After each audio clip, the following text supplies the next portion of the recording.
एक राजा के महल में एक सुंदर बगीचा था। बगीचे में अंगूर की बेल लगी हुई थी और उस बेल पर एक चिड़िया रोज आकर बैठती थी। चिड़िया प्रतिदिन अंगूर की बेल से चुन चुनकर मीठे अंगूर खाती थी और खट्टे अंगूर को नीचे गिरा देती थी। बगीचे के माली ने चिड़िया को पकड़ने की बहुत कोशिश की, पर वह माली के हाथ नहीं आती थी। माली ने राजा को यह बात सुनाई। यह सुनकर राजा ने चिड़िया को सबक सिखाने की ठान ली और अगले दिन बगीचे में घूमते हुए जब चिड़िया अंगूर खाने आई तो राजा ने उसे पकड़ लिया। वह चिड़िया को मारने लगा तो चिड़िया ने कहा, राजन, मुझे मत मारो, मैं आपको ज्ञान की 4 बातें बताऊंगी। राजा ने कहा, जल्दी बता। चिड़िया बोली, पहली बात, हाथ आए शत्रु को कभी नहीं छोड़ना चाहिए।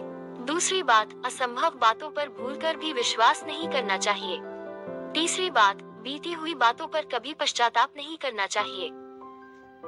फिर चिड़िया अचानक रुक गई। राजा ने कहा, चौथी बात भी बता दो। चिड़िया बोली, चौथी बात जरा ध्यान से सुनने की है। मुझे जरा ढीला छोड़ दी क्योंकि आपके हाथों में मेरा दम घुट रहा है।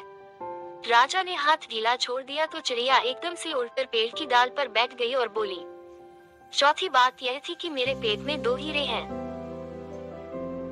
यह सुनकर राजा को बड़ा दुख हुआ। राजा की हालत को देखकर चिड़िया बोली, है राजन, आपने मेरी बात नहीं मानी। मैं आपकी शत्रु थी, फिर भी आपने मुझे छोड़ दिया। दूसरी बात में मैंने बताया था कि असंभव बातों पर भूलकर भी विश्वास नहीं करना चाहिए। मैंने आपसे कहा कि मेरे पेट में 2 हीरे हैं और आपने भरोसा कर लिया।